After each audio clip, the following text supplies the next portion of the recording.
All right. Testing in Formula Student. Why you need to test? The answer is obvious, but most of the students do not realize the importance of testing when their car is finished. What you need to test? Do you test the spring? Do you test the differential, the brakes, the anti-roll bar, and how you test it? So I'm going to divide my presentation in 5 parts: why and how much you need to test, how to prepare a test. It's like when you are painting a room, you know, the preparation is the most important one. What to test and in which order and why. Then we will take a little break and we will go through the second chapter, fourth and fifth chapter, which is how to organize a briefing and debriefing and what kind of sensor do you need ideally to test a car. So the first thing is why and how much do you need to test a car.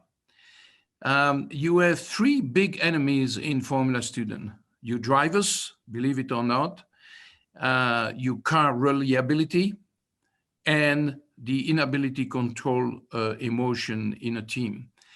Let's speak a little bit about the drivers and skill and experience.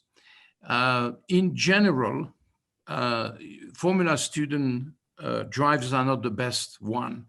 There are exceptions when sometimes you have a go-kart champion or a guy who is already a young racing driver who is a student and he drives the car, but that's an exception. Only a few Formula Student teams do spend enough time training their drivers.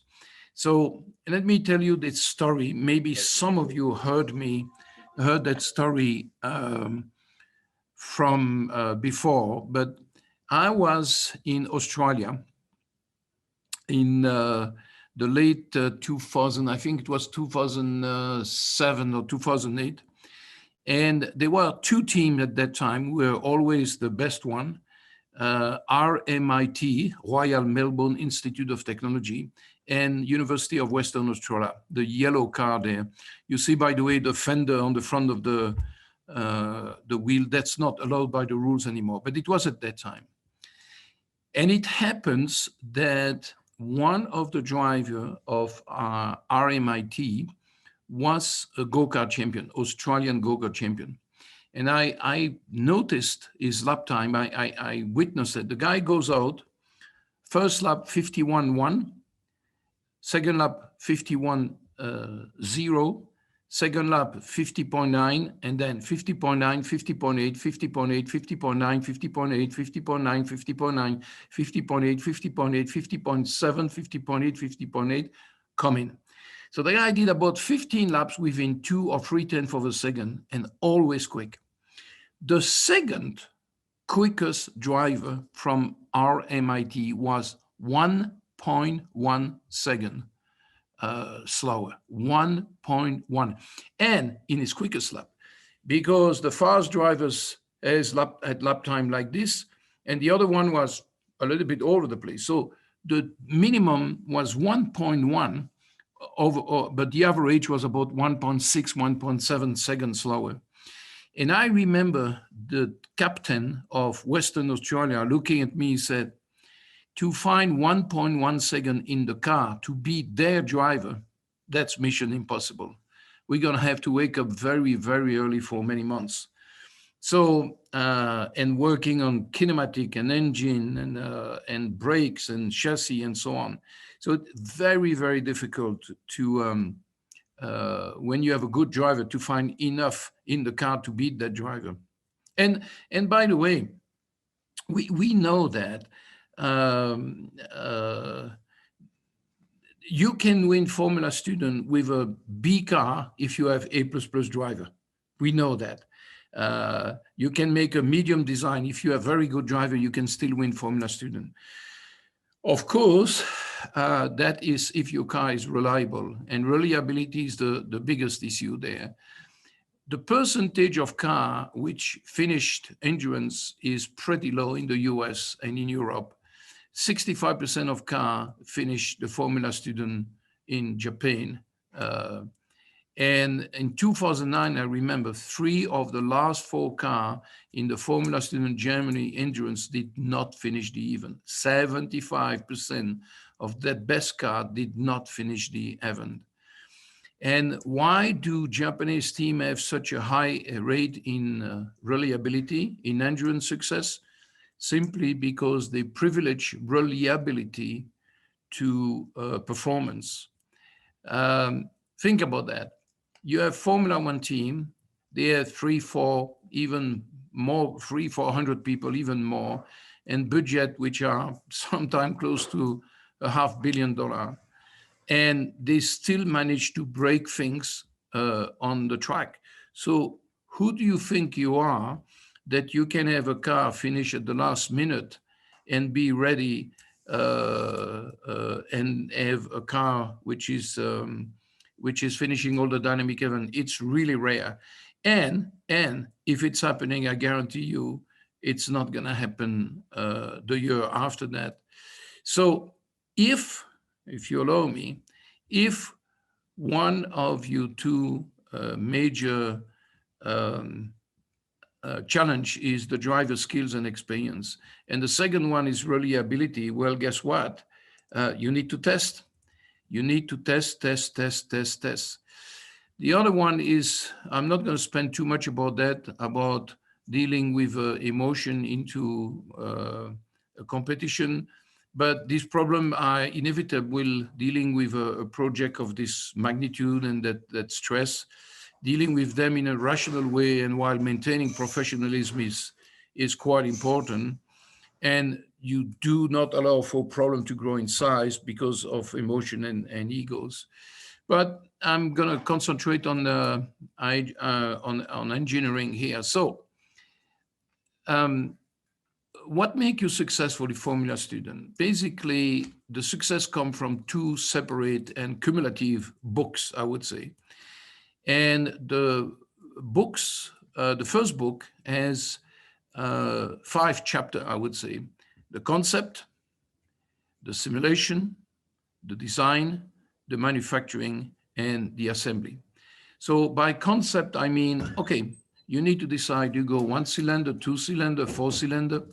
You do wings, no wings, tubular chassis, monocoque, inboard, outboard brakes.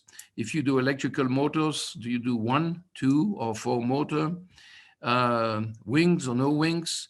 So that's the concept. And that shouldn't take you more than 2 weeks to make that kind of decision. Simulation, though, could take a while. Design should take between 2 and 3 months, something like that. And manufacturing should only take a few weeks.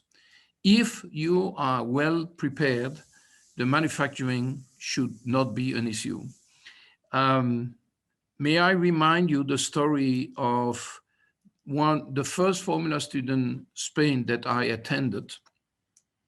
There was a university from Bologna. They won design and they finished second in overall for their first Formula Student participant. The car was beautiful. It was a little bit heavy, but the car was beautiful. And I asked them, what's their secret? And they told me, we have a faculty advisor who forbid us to go in the workshop until every single drawing was finished. Every single, they said, every single. And they told me it took them 7 weeks to manufacture the car and the jig. And the year after that, it's 5 weeks. I saw a racing team assembling a car in 2 weeks. And the reason, very often I judge a car and I see, they start to assemble the car and there is no entry-all bar. And then suddenly they see, we need to put an entry-all bar. The entry-all bar goes in the foot of the driver, or the gear linkage goes through the radiator. I think it's very, very important that all your designs are done. No, the second book is testing. Necessarily, you are going to break parts. You're going to have to understand what broke. You're going to have to have failure analysis. And then, of course, you have to redesign. And then, of course, you have to retest. And the goal is to improve both the car and the driver. So testing, that's the chapter with the highest potential for improvement on your car performance. You will break things if you test enough. You cannot imagine that your car will be reliable if you only test a few kilometers, a few days before going to Formula Student. Failure analysis, repair, and do you have a plan B? Let me give you an example.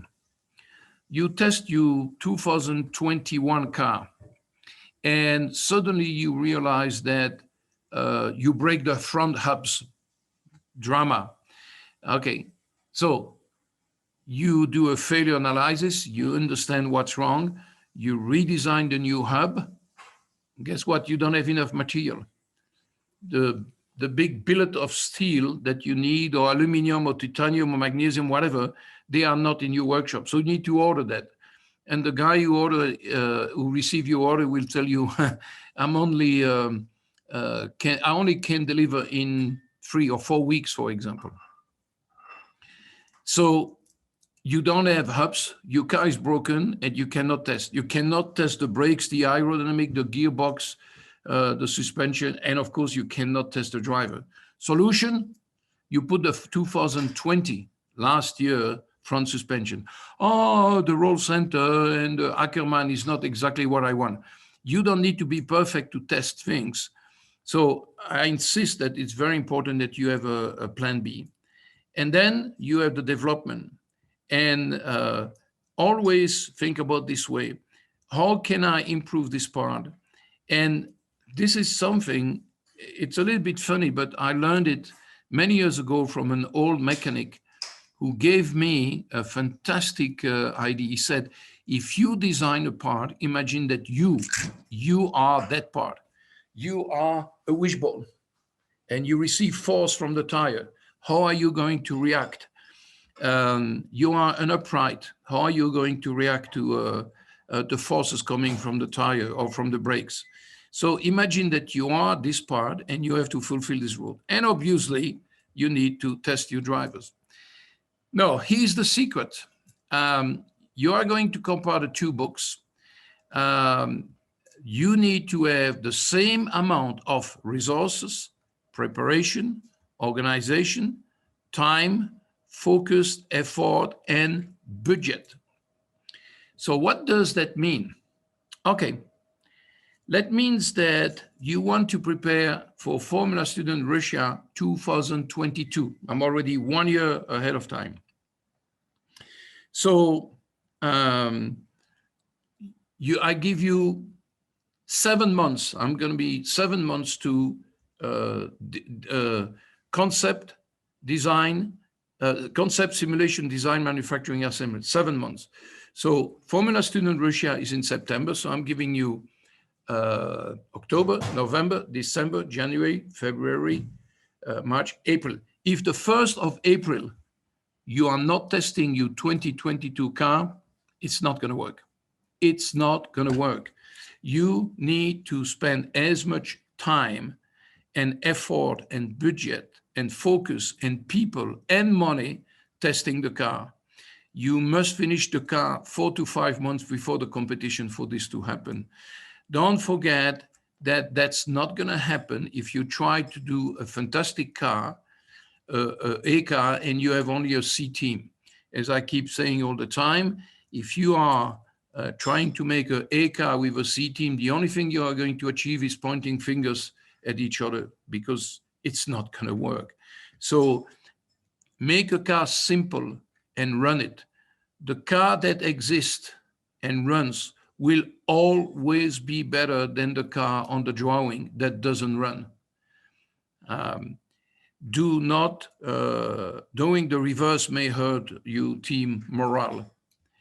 All right, so let's speak about now setup preparation. So you need to prepare your car. And I want to explain to you the importance of being accurate. Imagine you are testing your race car on a road course with 10 corners. You have introduced a setup change that make your car 0.2 of a second quicker than the previous best lap. You have a different roll center, you have the right tire pressure, you change the spring, your car is quicker. Think about it for a minute. 0.2 of a second quicker per lap in 10 corners, that's approximately 200 of a second quicker per corner. And if I divide the corner in an entry and an exit, that's 100 of a second quicker per segment of the corner. It's very, very small. You are working in a very small little zone there.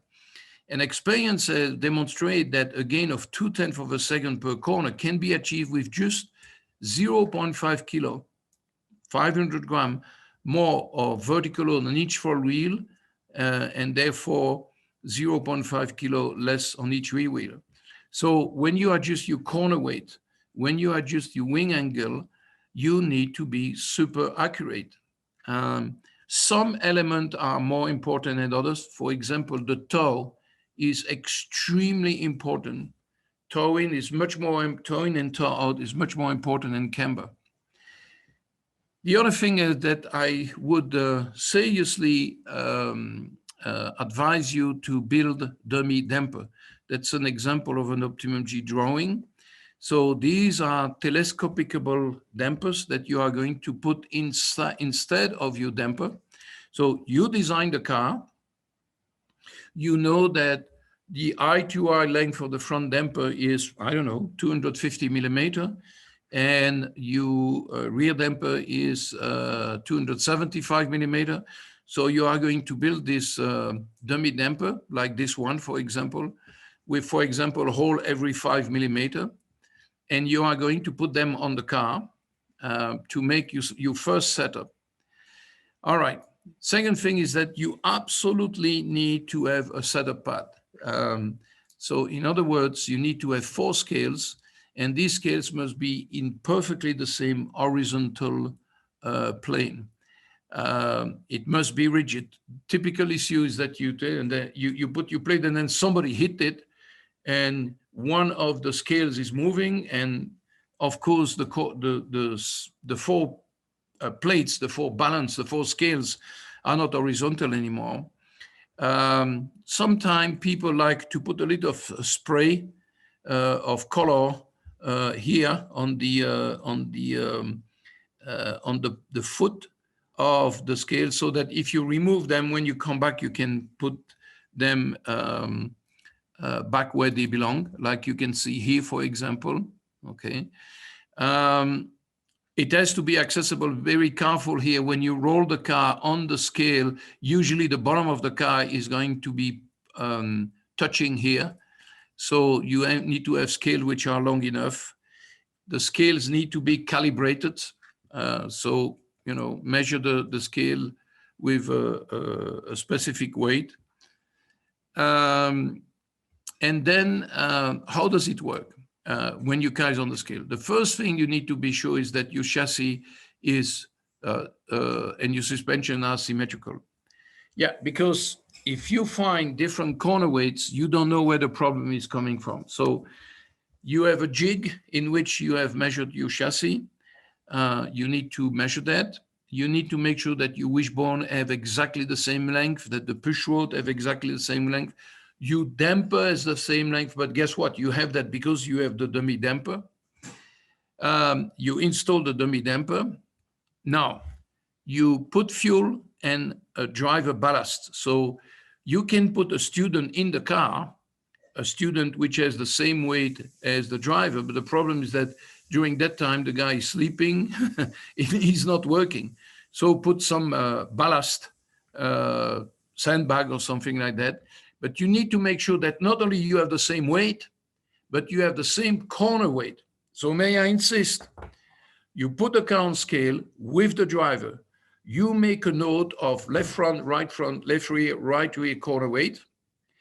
You remove the driver and you display the ballast in a position that give you exactly the same corner weight that you had when the driver was in the car.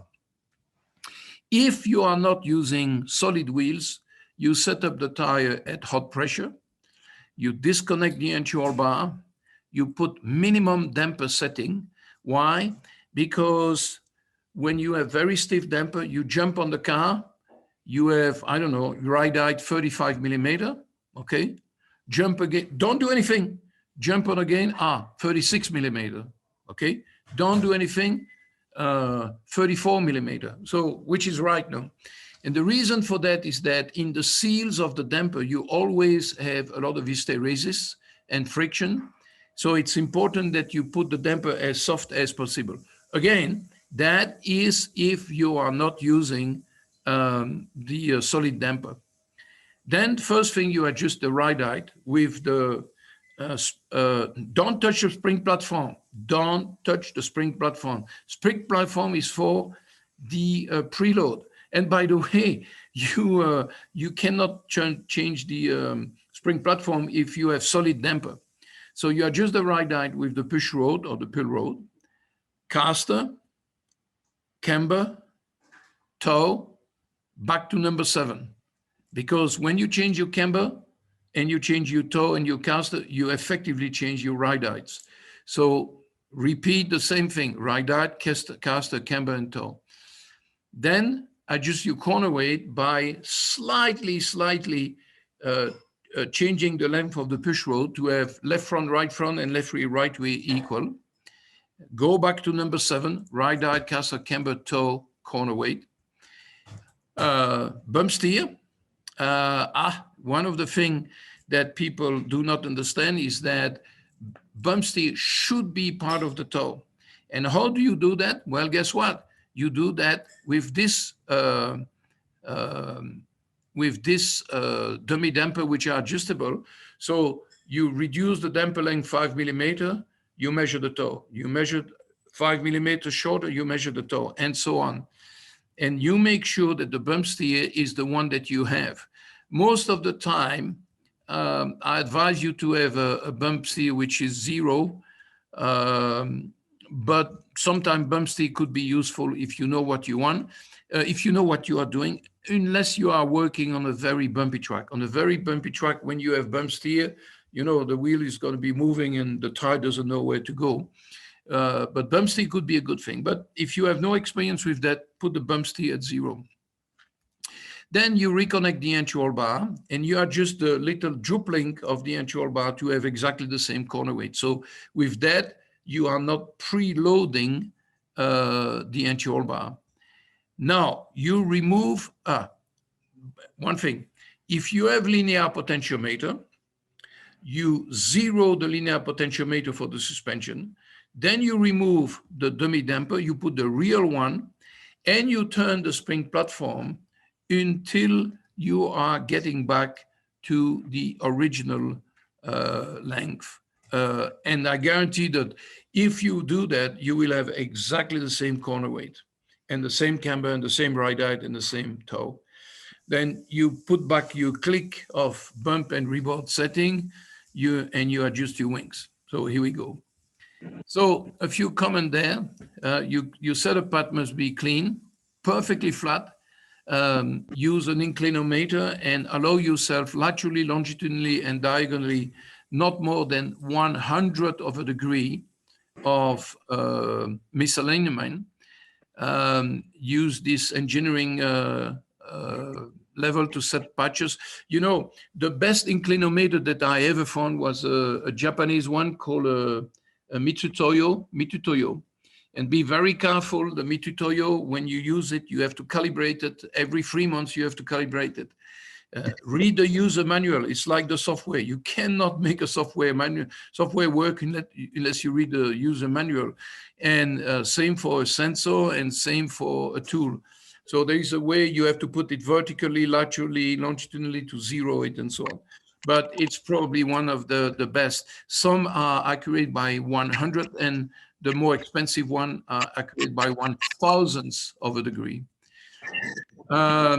It's good that you practice the setup part just to make sure that, you know, that you mark, you know, here, for example, you put a little bit of color or tape so that if one day you remove that plate, you put them back exactly where they belong. While the car is in the air on stand, drain the fuel and refill the same amount of fuel. 50 kilo, that's for a race car. You don't have 50 kilo. Fuel by weight, not by volume, by weight. The energy is in the mass, not in the volume, okay? So put, let's say, full tank or 2 kilo of fuel, whatever. Make sure that all the body works are there. Yeah, so your corner weight must be correct. So you must have the wings, you must have the engine cover and so on. Put the driver ballast equivalent to the driver who are running in the seat. And if this is the first time you use driver, set your ballast to be equal to the drive weight and weight distribution, as I explained earlier. Check and set all the wishbone and push rod length that are jig and equal side to side. You have a symmetrical car. Make sure that front and rear control bar are disconnected. I mentioned that before. And then, as I said, for example, put here this dummy damper, fit the corner spring bump rubber package specified to the setup sheet, and ensure that all your damper are wound to full soft if you are using the real damper and you don't have dummy dampers. Disconnect the control bar, as I told you. Use a micrometer to measure the bump rubber gap, you know, this distance here. Some people, you are rarely using bump rubber in Formula Student, but if you do, make sure that you have exactly the same clearance. Reconnect the front and rear control bar and set the value show on the setup sheet. It's very important there is no preload in the control bar, because if you preload your control bar, then you are going to have understeer in the left-hand corner and oversteer in the right-hand corner, or vice versa. So you're going to have a very asymmetrical setup and behavior.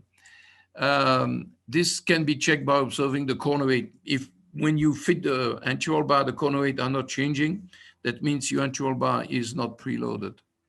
And then zero all the sensor if you are using linear potentiometer for the suspension, for example. Send the wing and gurney flap and things like that. So what you need to measure is the corner weight, the cross rate, the ride height, the toe, the wing angle, possibly the KPI, the wheelbases. I'm not kidding you. I've seen cars where wheelbases were equal, but like this, there was a shift. That's the reason why is that the engine was mounted. The engine was mounted with an angle versus the chassis. And guess what? The engine is mounted to the rear bulkhead, the gearbox to the engine, and the wheel suspension to the gearbox. And this little 1 degree difference made a big difference in the wheelbase, the tracks, and then corner weight, camber ride height variation in steering. That could be useful when you turn the steering wheel to see how much you corner weight, how much you camber, how much you steer. Camber, ride height, corner weights are changing. And then make sure that the car passes the rules. The minimum weight, you don't have, thank God, you don't have minimum weight in Formula Student. The day there is a minimum weight in Formula Student, I stop judging. So, but the car with the minimum wheelbase, the wing overhang, you know, and what is your measurement reference there, you know? Now, do you set up wheels or dummy wheels? It's all about your budget, you know.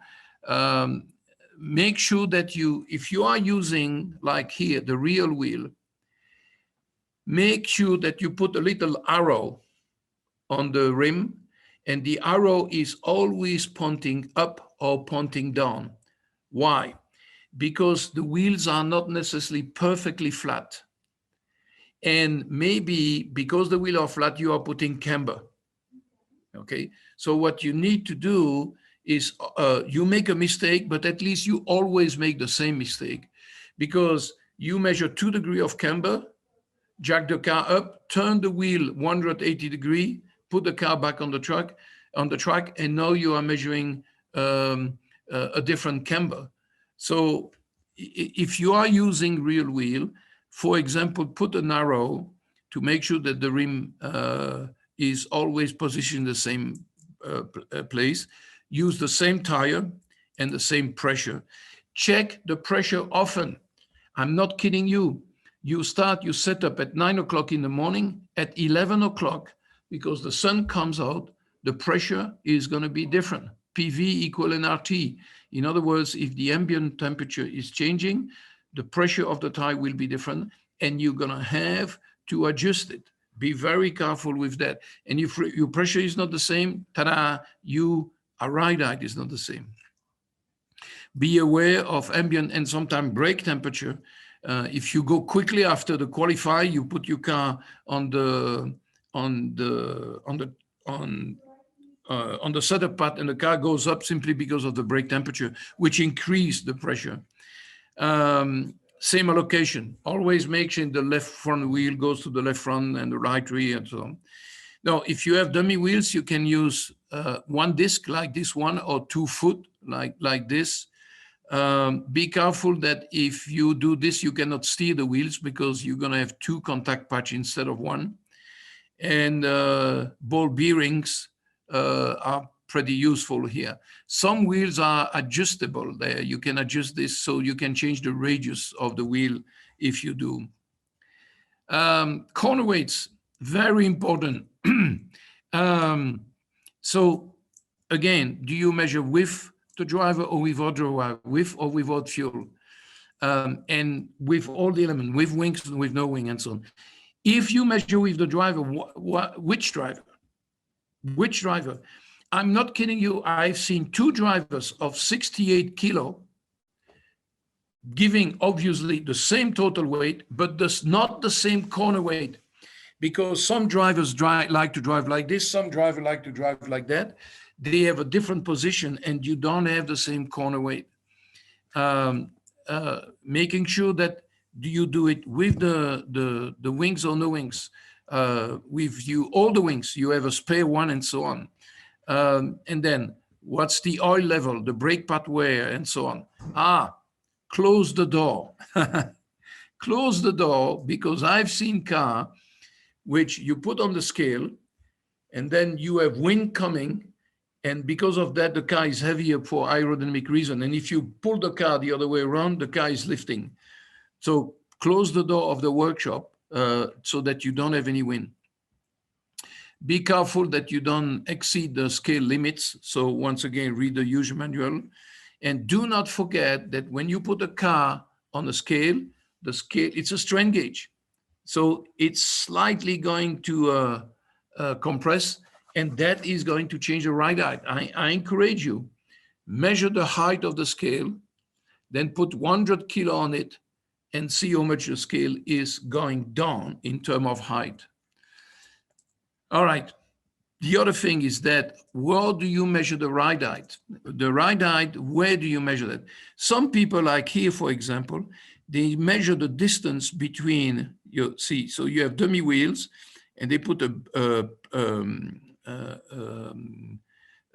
tube here, and they measure the distance with that line. So that means that with a specific point of the chassis. That means that if you lower the car, that distance increase. So be careful.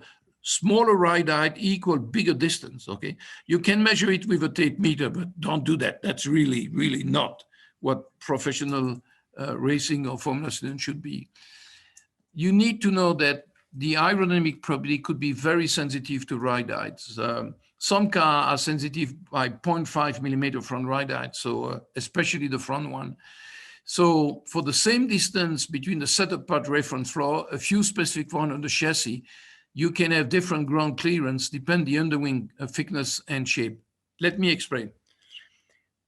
Your underwing is broken. You're going to repair it. You're going to put a new layer of resin or something like that. And then you put it on the chassis. The problem is that you have the same mechanical ride height if you measure from a pickup point of the suspension, for example. But because you have a slightly bigger underfloor, the distance between the ground and the underfloor is not the same, and that's what counts. You need to be accurate by 1/4 millimeter there, 1/4 millimeter. Now, some people say it depends how it is accessible, you know. And again, what are the reference? The drawing need to tell where you measure the ride height. Mechanics, race engineer, and aerodynamics engineer ride height could have different definition. So make sure that you speak exactly the same vocabulary here. So camber, you measure it on the rim. If you measure it on the rim, you need to know that if your rim is twisted, it's not going to be correct. That's the reason why it's good to have a little arrow there. Or you measure it on the hub. That is, if the wheel is twisted, that's not making a difference. So that could be a good thing. Some people, when they design the car, they have the hub is really well machined, and they put a tube here inside, and they attach to it an inclinometer. Accuracy must be between 500th of a degree. It needs to be repeatable. If you measure the camber twice, you must have the same camber. And do not forget that you absolutely need to have your wheel tight when you do that. I've seen too many people making the mistake. And then the toe measurement, some people are using the fishing string with a tape, and they measure the front and the rear. I am not very fan of that. This is a little bit more professional. And this is a picture I took from amateur guys in the Nürburgring. They did it with a laser pointer.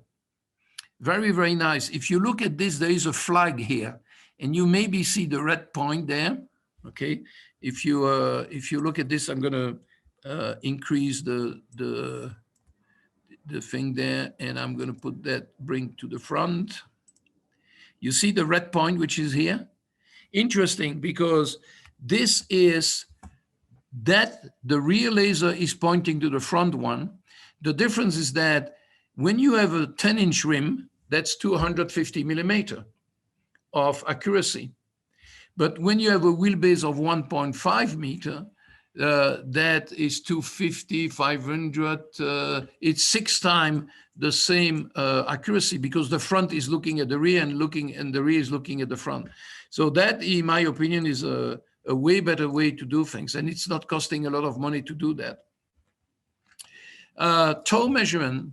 Let me tell you a story. I was working with a professional racing team, and I said to the guy, how much do you, I spoke to the chief engineer, and I said, how much do you need to change the toe on the rear for the driver to feel the difference? And he said, 1/4 millimeter. 1/4 millimeter. So how can you do 1/4 millimeter with the fishing string there? It's not going to happen. And he said, I made a calculation. It was a race car with an 18-inch rim. And I said, arc tangent of 0.25 by 18 multiplied by 25.4, that's 0.03 degree. And he said, yes, some drivers can feel as much as that. And by the way, that's a way to measure the sensitivity of the drive, because some drivers, you need to change it 1/2 millimeter, which is 0.6 degree for the people to see the difference. So I want you to remember this: 1/10 of a degree of toe is more important than 1 degree of camber. 1/10 of a degree of toe is much more important than 1 degree of camber. In other words, the toe setup accuracy is 10 times more important than the camber. The camber, you are wrong by 0.1 degree. You want 2.2 and you have 2.3, no big deal. But the toe is extremely important. Now, I spoke about the rear toe, and I have to tell you, by essence, this is one of the most sensitive thing. And that's why I don't like this kind of thing. This is a suspension here. I don't like it. Let me tell you a good and a bad thing. The bad thing is that the rocker is in the middle of a tube. That's not really good. But this, for example, is very accurate for ride height and for toe adjustment. You see the toe adjustment here. which is done with shims, that is much more accurate than playing with road ends, because you have the right toe and just you tight the wheel, the lock nut, and suddenly you don't have you have a different toe. So I prefer the shims, seriously. And do forget that the rims are not perfectly flat. So always have a little arrow pointing in the same direction. Now, I need to insist the rear toe is by experience the most sensitive things for a racing driver, especially in terms of stability.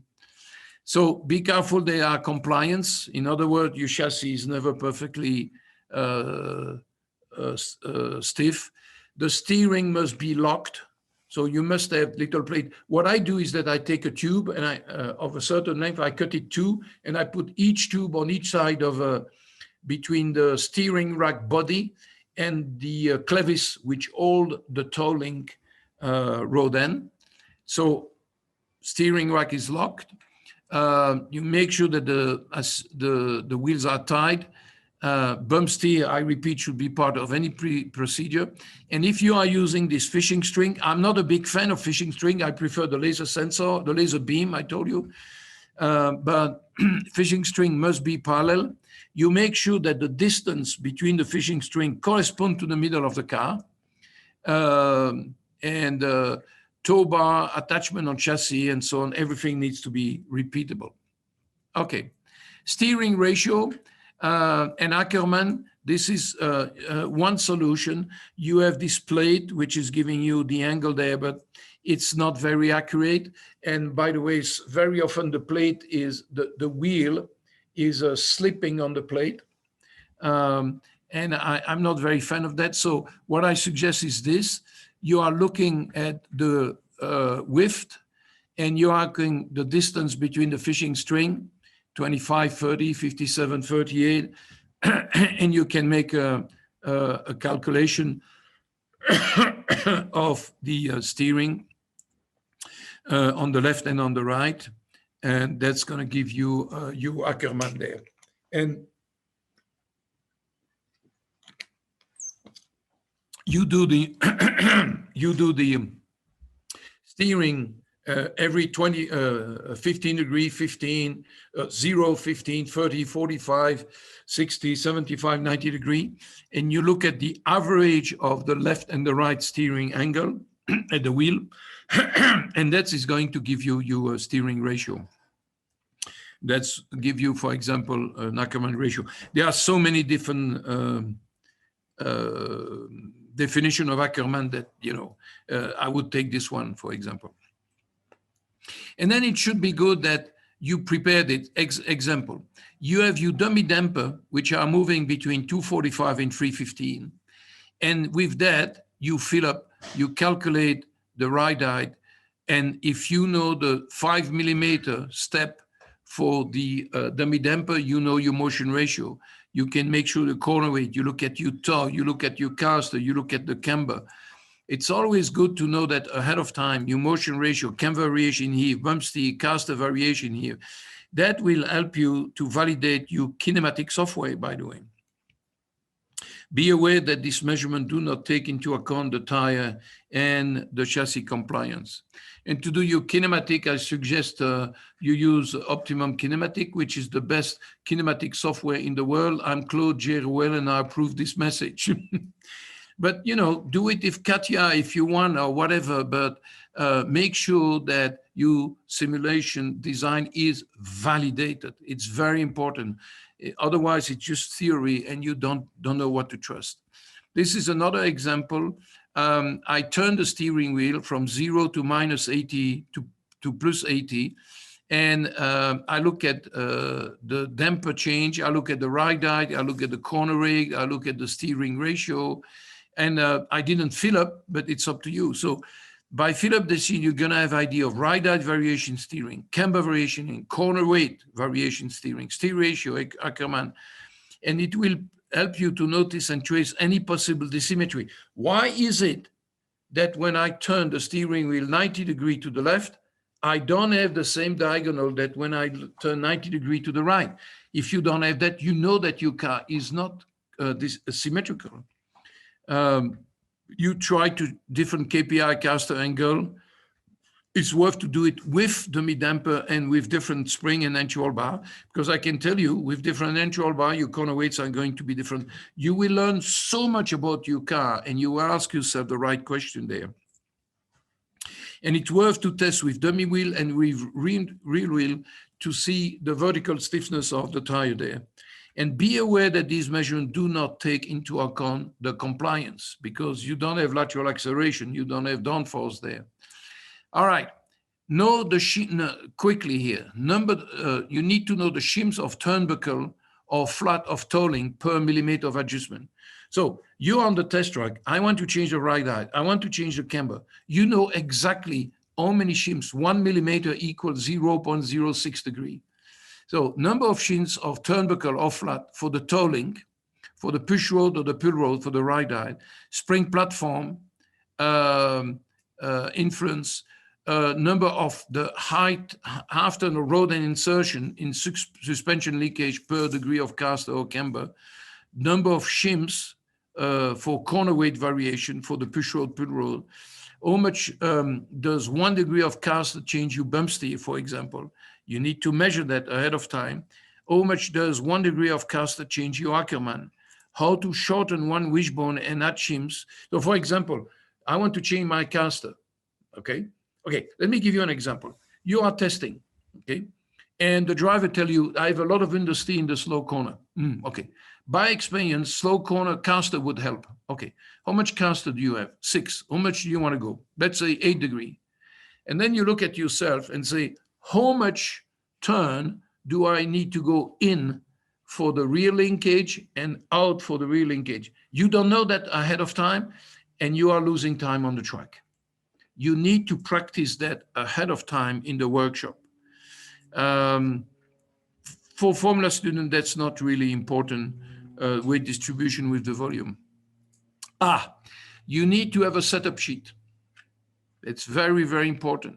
This is an example where I have here the name of the driver, the racetrack, the lap distance, the chassis number, the diff configuration, a little bit of information about the engine, the master cylinder, the brake disc, the amount of fuel, the steering rack. Here are the gear ratio and the final drive. All information about the front wing. In the turquoise thing here are things belonging to the car middle. So what is the ride height, the spring, the entry roll bar, and the pickup point, that some cars have pickup point adjustable where you can change the anti-dive, the roll centers, and so on. Same for the rear. Here in purple, everything belongs to the wheel, toe, caster, camber, tire pressure, cold and hot, and if you close the brake nuts or not, and the cross weight, if there is a difference. Sometimes people put cross weight on purpose. And then all the information about the damper and information about the wings. You must have a setup sheet, okay? So what do you have on the setup sheet? The date, location, the person who is responsible for it. You need to put responsibility, ability to response. That's what responsibility means. Description on how the setup and send on are perfect, which means with or without driver. And if so, which driver, because different driver and properly different corner weights. With or without fuel, which tire, which pressure, which damper pressure, that could change your ride height. Ride height at each corner. Describe clean a document for the team where the ride height are measured. Number of shims corresponded to target camber. Same for the ride height. Number of shims or for the push-pull road for the ride height. Same for the tolling. And then corner weights, the amount of fuel, front and rear caster, camber and toe, bump steer, as I said. This is a old-fashioned way to measure the bump steer. Why not? You know, you have a plate there and with dial gauges. Spring and entry roll bar, you need to measure them at the workshop. You buy a spring, it's written 800 pounds per inch. You measure it, it's not. All springs are different. That's called manufacturing tolerance. Do not trust what's written on spring box or calculated from your FIA. You need to measure it. Anti-roll bar type and setting, you need to measure a test bench. You need to have an anti-roll bar test bench to measure it at the workshop. The length of your anti-roll bar, that should be policed, that should be indicated on your setup. If you are not careful, you could introduce serious asymmetry in the setup. Do be measured during the assembly phase and during the setup. Spring preload, that means spring platform position. Bump rubber, I'm not going to go in depth in that because you don't use it very often in Formula Student. The distance for the damper fully extended. Actually, before the setup, you should measure it. Each linkage rod end center to center. You need to create a special gauge for that to measure the tolling, the push rod, the wishbone, the anti-roll drooping. Know all the internal of the damper, type of piston, rebound, shims, and so on. The damper pressure, damper adjustment, low and high speed, bump and rebound, if they are adjustable, and then wing, angle, flap, gunny flap, type and position, and so on. So all this should be there. The pickup point, sometimes some car, and it's a good thing, have adjustable suspension. The pressure at which the tire were inflated to make the setup, usually target the hot pressure, okay? Again, wing angle, flap position, gunny flap. The tire set number, I mean, which tire you're using, and you always need to use the same tire for the setup. And hopefully the tire used for the setup are not the tire you use for test racing the car. You should have tires only for setting up the car, because if your tire were worn out, then you don't have the same diameter of the tire. Write the numbers of this. Number of lap of kilometer already run by this tire if you are not using the same tires. Rim, be careful. I've seen people having not the same offset from one to rim to another. Pedal box and steering wheel and seat position, that should be there. Type of brake disc and brake pad and the mileage of the thing. Tire cold and hot pressure, differential setup, ramp angle, number of useful pay, preload. It would be good to measure the preload of the diff, hold and cut, and hot and cold. So before you go on the track, you flip the car 10 degrees, you put the torque and you measure on one wheel on the rear. So the left is on the ground, the right is free, and you measure the torque. You do a few laps and you do the same thing, and you're going to have something different because the preload will be different, hot and cold. Master cylinder diameter, brake bias position, any useful engine and transmission specification, how much you are opening or not the brake duct. If it's cold, some people use tape to reduce the brake duct or water cooler surface. Always make sure your suspension linear potentiometer and you push rod strain gauge are zeroed properly. Seat belt and length of the driver. Seat headrest, you know, sometimes people have different headrest and seat position and seat from one driver to another. All right, that is the setup sheet. So you need to have a setup sheet with all this information, something which look like that. You do your own, but it needs to have one. You need to have something like this. And then you need to have a set down. So after each test, you know, you're going to have to write what's the corner weight, what the ride height, the spring, the camber, the front track, the wing angle, the anti-roll bar position, how much you have warm up the brakes or not. Some people put colors on the brakes to see the difference. And then the change that you made. You can have a tear down. In other words, what were the spring platform, the amount of push rod length, and so on. You need to be extremely detailed. And then I leave you this. You absolutely need to have checklist measuring absolutely everything for your car to be reliable. It's up to you to build that list, okay?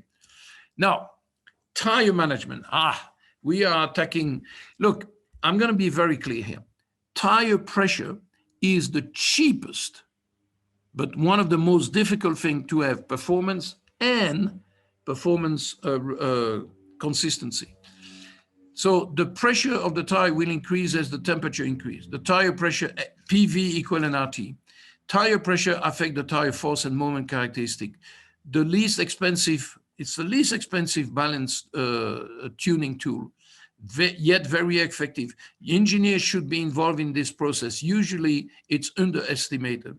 You need to understand the relationship between cold and hot temperature and pressure. So collect the data from the weekend. Set number, constriction, hold cold pressure, temperature, wear, track and weather condition. Difficult to evaluate tire pressure and temper in short stints. So you need, if you make 2 laps, you're not going to know how much the temperature and the pressure increase. So that's an example of that you can do. And you're going to have to calculate to measure the tire wear, for example, during inside and outside, during several laps, for example, and temperature also. So what you need to do is that you check the pressure in evening and morning, use the balancing weight, clean, inspect the contact with the hub. And then what do you put in there? Do you put moist, dry nitrogen, or air with humidity? Because that is a big issue, okay? And then, of course, you need to put your tire there. Inspect all the tire you receive for HV7. You would be very surprised.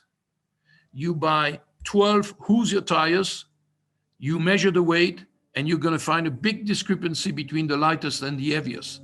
Not all the tires have the same weight. It's called tolerance of manufacturing. You have to be very careful with that. Purge them several times to remove humidity. And create a reference stripe on it, measure that set of holes to measure wear throughout the meeting. So define your pressure target. Either your recommendation for tire manufacturer, most of the time I don't believe them, but believe your own experience based on the balance of the car, sometimes 7 post-week testing, or mainly experience. So this is an example of the track and air temperature. And it's very, very interesting to follow. Record the air, the ambient, the tire, and the track temperature through each day. Have a set of tire that you can use as a reference for the meeting, and systematically record temperature in a predefined place. So use the log data to predict in which condition each set will hit the track. In other words, the afternoon, it's always 10 degrees centigrade more on the track. So you have an idea where you're going to have to be, you will be. All of the set that are planned to run ready, the tire technician should record ambient and track temperature for each run, record a tire temperature and tire pressure. An engineer can use the information from previous run to decide what to do for the next step. Example, okay. First of all, I'm going to go there. Look at that. First of all, remember this. This is PV equal nRT is here. That is the one which is for ideal gas. If you put humidity in the tire, you're going to have that. So what I suggest is that at the end of your compressor, you have this bucket in which you put grain of salt, which helping you to take the humidity out of it. Basically, what you do is that you have 3 sets of tires, and they have the same cold pressure at 15 degrees. At the end of the outing, you have this pressure at 24 degrees C, and you have 198.07. Now, you're going to go from there to the pressure that you want, and the next day in the morning, when you come back, you are going to have this pressure there. So 132. The next day in the morning, that's your new cold pressure, okay? And your new cold pressure, look at that, at 24 degrees C, 132, 136, 128, 132. And you keep that normal, and you set all your pressure like that. And it's normal that the pressure is not the same left and right. because to get the same hot pressure, you are going to start with different pressure left and right, because all corners are symmetrical. If you go asymmetrical, when you go clockwise, you always have four more corners to the right than to the left, if all the corners are 90 degrees. And then I suggest you make a note of this, and you really, really create a little spreadsheet, and you put all the information there. The other things you need, if you want to inspect your tire, you need to clean it. It's not very difficult. It's like the chewing gum, which is on the bottom of your shoes. You know, you scrap it. You scrap it, ideally with some heat, but it's not always indispensable. Look at the difference. That is a tire not clean. That's a tire clean. Here you see the graining. You know, with that you cannot read anything on the tire there. Okay. All right, last thing about tire, graining and blistering. People have a difficulty to understand that.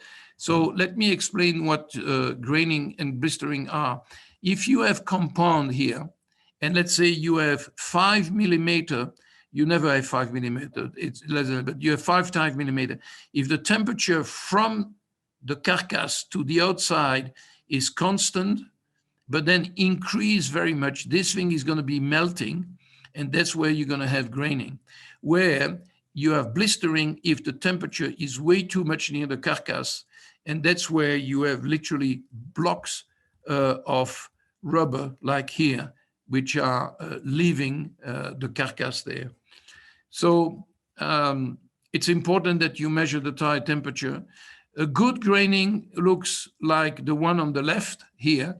That one, I'm going to tell you, it's like an orange skin, or like sandpaper. When you have a fine grain all across the width of the tire tire is working perfectly. When you have this heavy grain all around, tire beginning to overwork, potentially caused by excessive damping or poor balance. And here you are going to have a heavy grain on one side of the tread only. So usually it's an issue of camber. Very important to optimize your camber, static and dynamic. You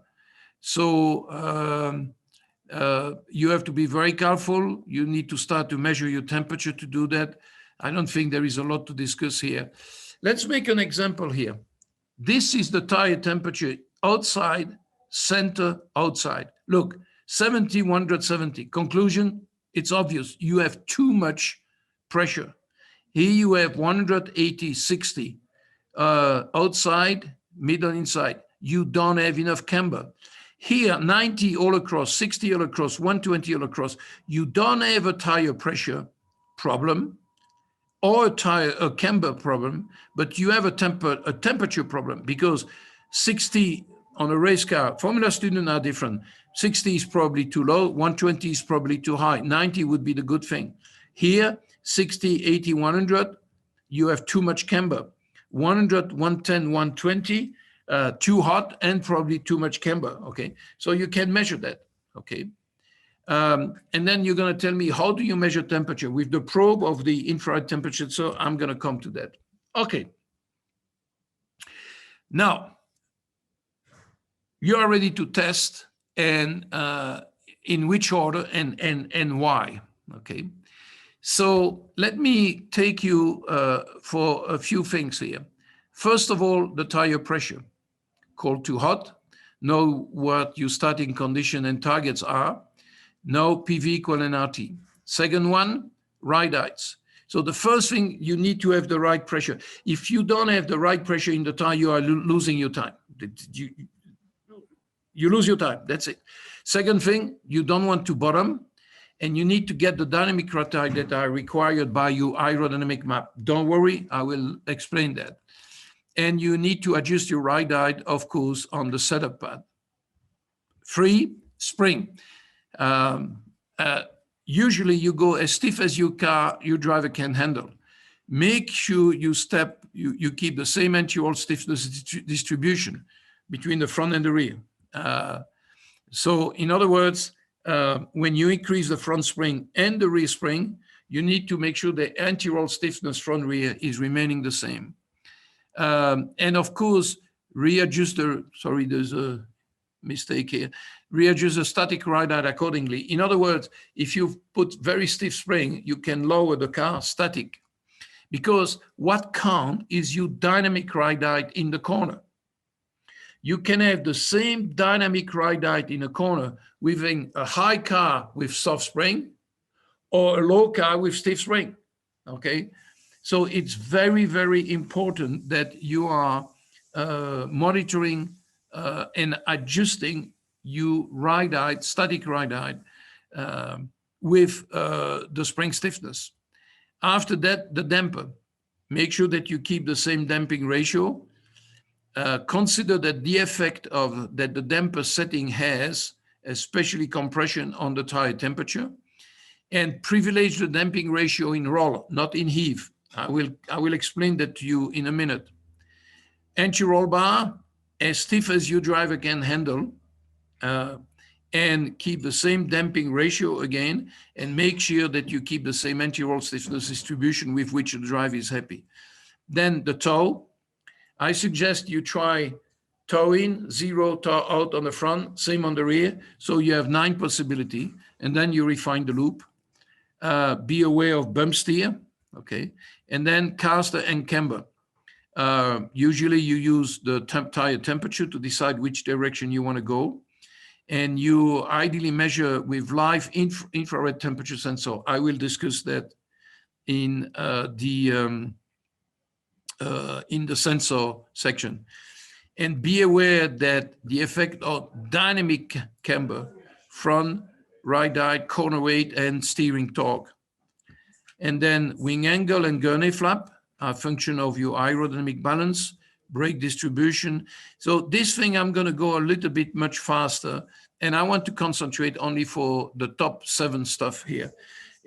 After that, wing angle are relatively easy. Brake distribution is very important. Bump steer, Ackermann, differential, different kinematics are important. We can discuss that later.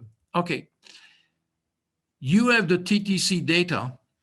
This is an array of sleep angle on the tire testing machine. And if you look at this, you see that the ideal temperature is about 92 degrees there. That's the infrared temperature sensor measured. That's giving you a good idea. Now, use UT data need to be confirmed the track. If the drive is quicker with 80 degrees or quicker with 100 degrees, well, trust the driver. The lap time is the only number which never lies. That's indication. Pressure, for example, will change dramatically with the vertical load. For example, here, on very low load, it's better to have low pressure. That is for the FY. This is what tire testing and analyzing of the data give you as an example. This is for the lateral grip. And for the longitudinal grip, same thing. If you look at this, lower pressure in green give you actually more FX versus the slip ratio. So whether you are speaking about lateral grip or longitudinal grip, the pressure makes a difference, okay? All right, ride height. First of all, you need that when you raise or lower your car, you change your camber. If you have bump steer, you change your toe, and you change your kinematic and roll center and your kinematic pitch centers. So be careful with that. Second thing, you have to make sure that you're not bottoming. Okay. So, and the third one is that your ride height will have a huge influence on your downforce coefficient. This is an example of a race car where your front and rear, front ride height and rear ride height are here. Between 30 and 70 millimeter and 30 and 90 millimeter, and your downforce coefficient vary dramatically from 2 to 6. I mean, you are more than doubling the downforce if you have the right ride height. Obviously here, you want the car relatively low front and rear in this example, okay? That is your drag coefficient, okay? That is give you an idea, and is even more the downforce distribution front and rear. That is coming from your CFD data. You have an example here of the ride height. The static ride height is 66 millimeter on the front and 82 millimeter on the rear. And you see that as the car increases at 250, the speed increases at 250 millimeter, the car is horizontal. And so the car is like this at the beginning, and then it goes down, and the rear ended up being lower than the front. Andre, this for your information, this is an LMP car. And the reason why we keep 25 millimeter is that this ride height do not encode the plank. You know, you have the plank of wood that is under the car, which has to stay there. Okay, spring. Well, you know this. F equal 1 divided by 2 pi square root of K divided by M, and critical damping is 2K multiplied by M. And in torsion spring, some people are using torsion springs, people are using a torsion bar. Frequency is 1 divided by the stiffness, but the stiffness will be in Newton meter per radian, okay? And the inertia will be in kilometer square, okay? And the damping coefficient, as we call it, is the percentage of the critical damping, okay? So now, how to choose the spring and tune a race car? I wish I could tell you. I look at the car and I say, okay, put 15 Newton per millimeter on the front and 17 on the rear, and you are going to win. Unfortunately, there are many objective and subjective ways to look at things. So we're going to go through that. Let's take an example here. Suspension stiffness.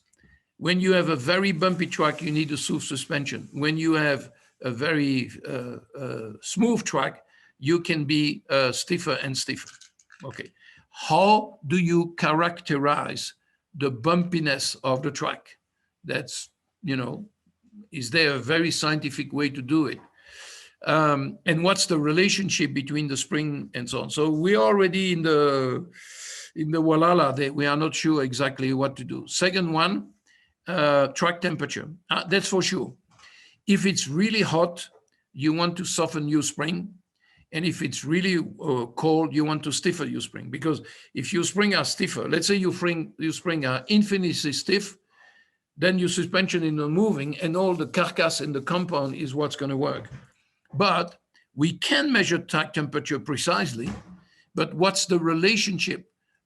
Can I tell you that if the track temperature goes up 5 degrees, you need to change your spring 1 Newton per millimeter or 5 Newton per millimeter? Not guaranteed that everybody knows that. Second thing is the driver. You have a Formula student driver here, or you have, you know, a professional driver. Usually, professional driver can handle much higher frequency.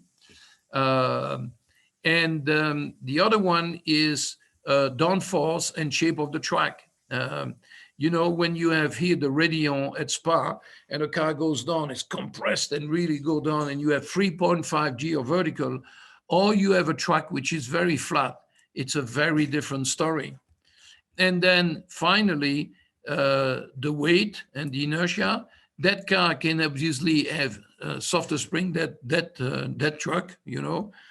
And then aerodynamically speaking, you know, here every millimeter, if not a half millimeter bigger difference, they not really care.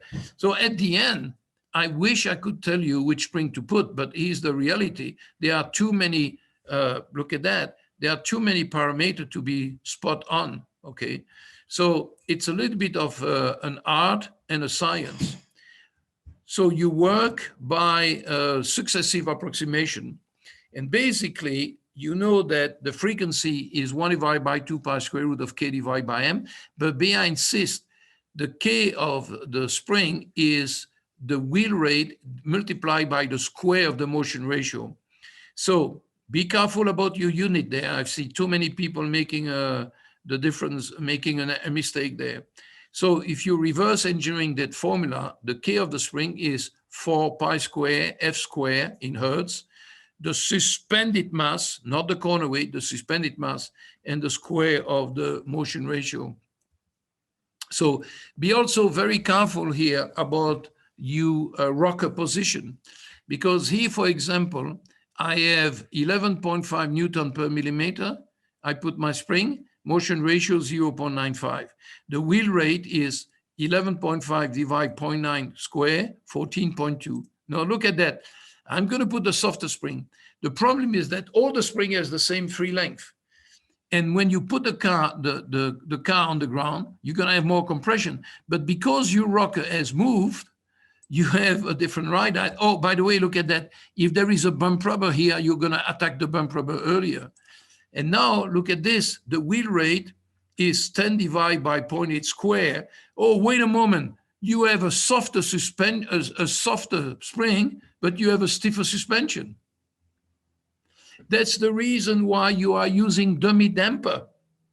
You don't adjust, you do not adjust the ride height with the spring platform.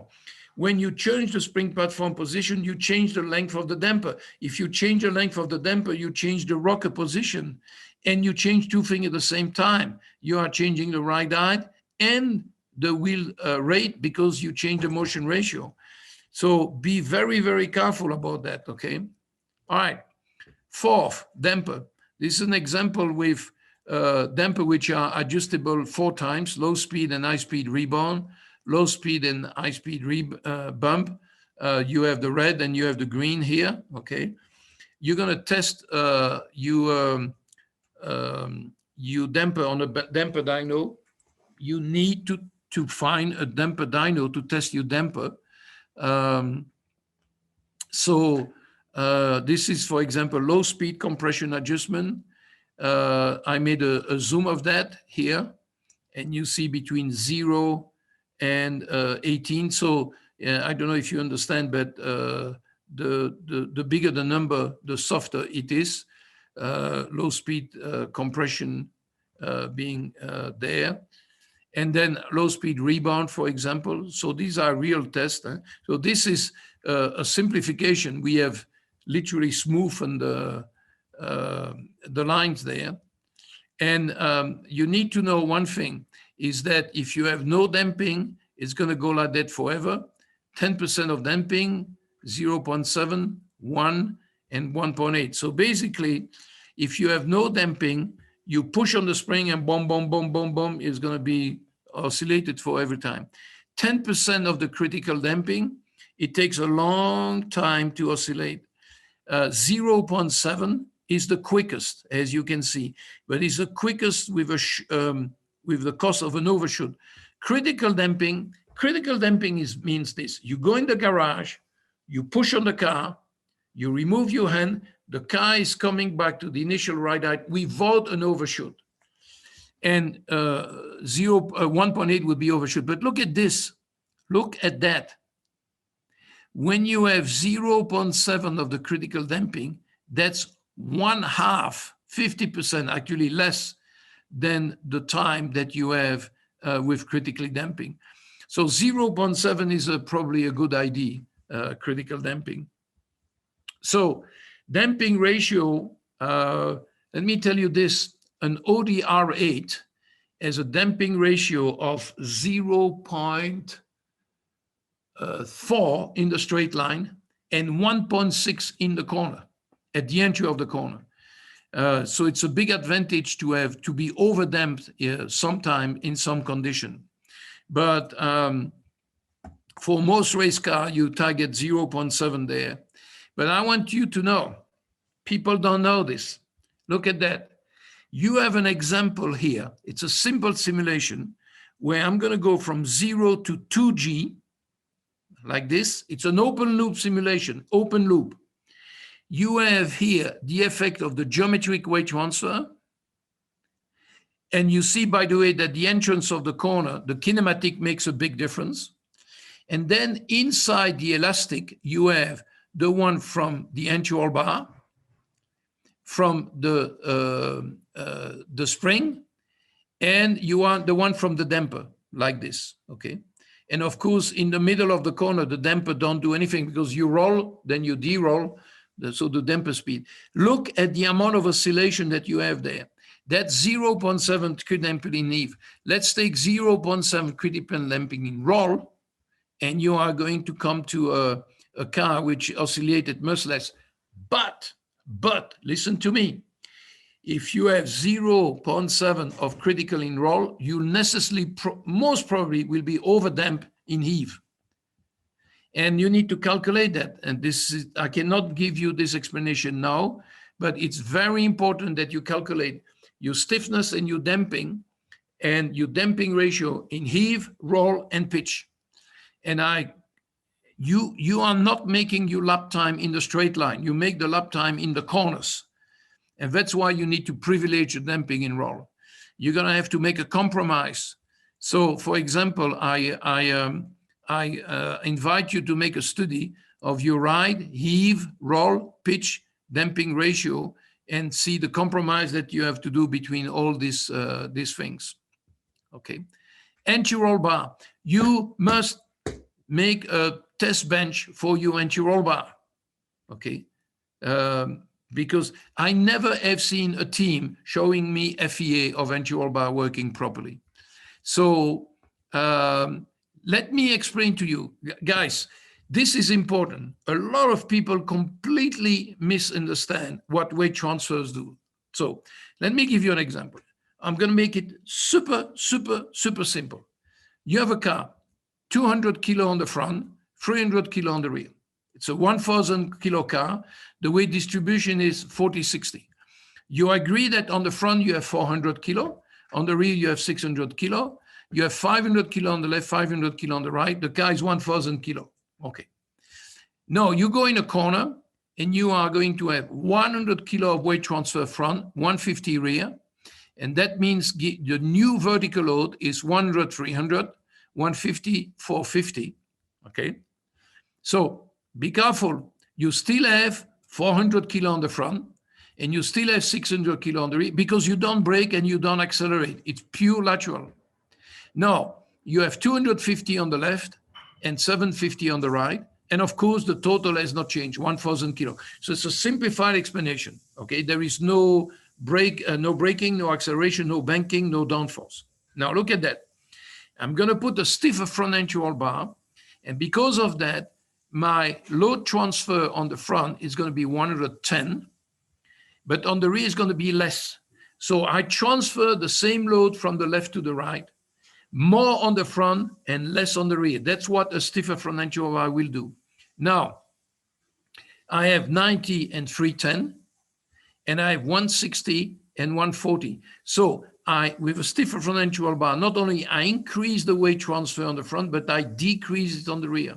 So now you are going to have still 400 and 600, and still 250 and 750 and still 1,000. Guys, you do not change the weight transfer. You change the weight transfer distribution. So what we call the magic number here is 40% because it's 100 divided by the total load transfer. And on the rear, you have, on the new stiffer anti-roll bar, it's 110 divided by 110 plus 140 equal 44. This is a lot. If you change your magic number 4%, that means your car is really bad. Normally, you don't change it as much. So let me repeat. What you do here is that by stiffening the front anti-roll bar, you increase the front load transfer, 110 instead of 100, and you reduce the rear one, 140 instead of 150. Okay, but you do not change the weight transfer. You still have 250 on the left and 250 on 750 on the right, because the load transfer is essentially a function of the mass, the lateral acceleration, the CGI, the front and the rear track, and these parameters do not or barely change. Okay, what you change is the distribution of the four normal load and the diagonal weight transfer. So let me repeat: left front plus right front, don't change. Left rear plus right rear, don't change. Left front plus left rear, do not change to 50 to 50. Right front plus right rear, do not change. And of course, left front plus left rear plus right rear, 1,000. Of course, the total weight don't change. What change is the diagonal weight transfer. Here you have 550 and 450. Now you have 530, and that is 470. The diagonal are changing. You need to understand that. And when you change the vertical load on the tire, you change the lateral grip. So as an example here, I'm going to take a simple formula student. I change the vertical load on that diagonal 3 Newton, 300 gram on one wheel, on 2 wheels. So 600 gram more on that diagonal, 600 gram less. Are you ready for that? It changes your yaw moment 25%. So with that, gentlemen, if you don't understand, now, of course, you can change that diagonal weight transfer with your spring, but the springs are not that for that. Springs are for ride height and contact patch consistency. Anti-roll bar are for roll stiffness and roll stiffness distribution. Okay, 2 more things. Toe, okay. Remember, the toe in is a slip angle. Example, if I put toe in on the front, exaggerate there, do you agree that I already have slip angle here, correct? I already have before. It's a slip angle in straight line. But obviously, when I go in a corner, I will have a slip angle like this. So look at that.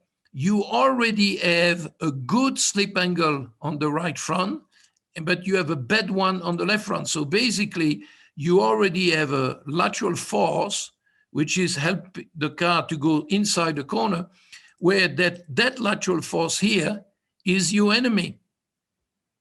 Is that making sense? What toe is doing?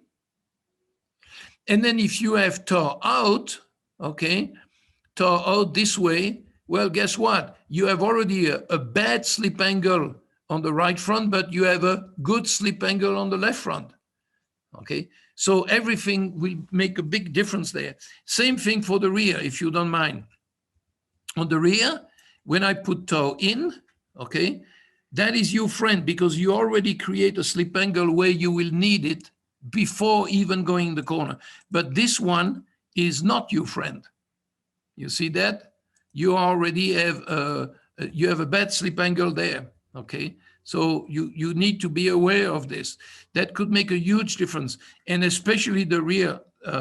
If you have toe out on a Formula student, the car will be very unstable, very difficult to drive, okay?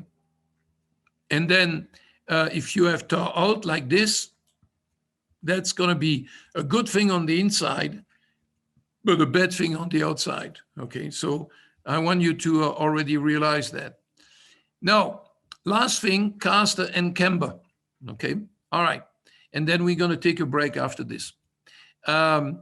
If you play, okay, one thing at a time here. You are looking here at Fy versus alpha lateral grip at 1, 2, 3, 4, 5 camber, -4, -2, 0, 2, and 4, okay? And you see that when you are in the low region of slip angle, you're obviously at the entry of the corner, where when you are at the high level of slip angle, you obviously be at the apex. And not all the tires are working the same way. So example here, if you have a 0 degree of camber like this and something like that, you see that there is an advantage which is not the same. In the slow corner, you have, at the low slip angle, sorry, you have a little advantage there, but there you have a big advantage, okay?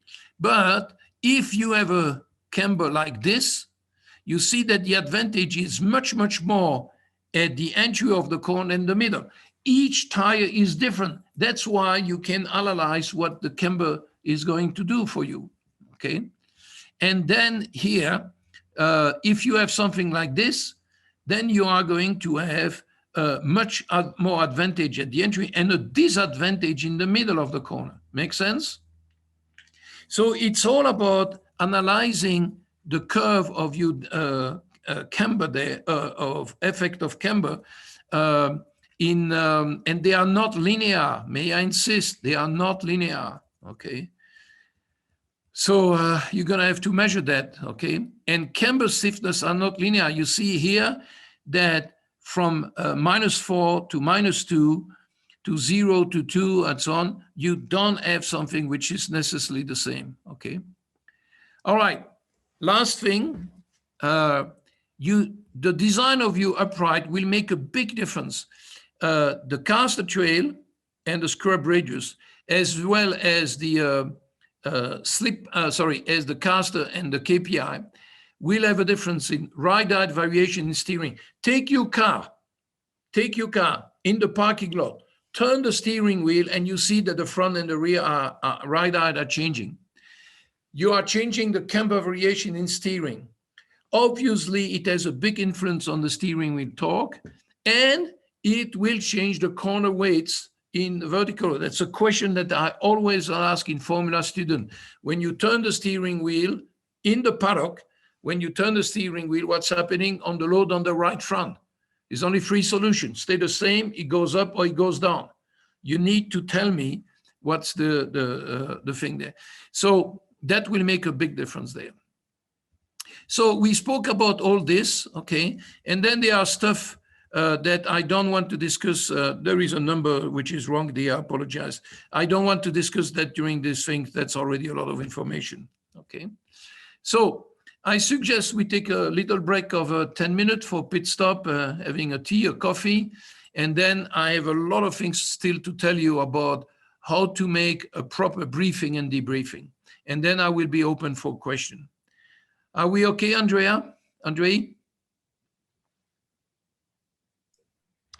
Yeah, I think everything okay. 10 minutes. I hope okay. Will be enough.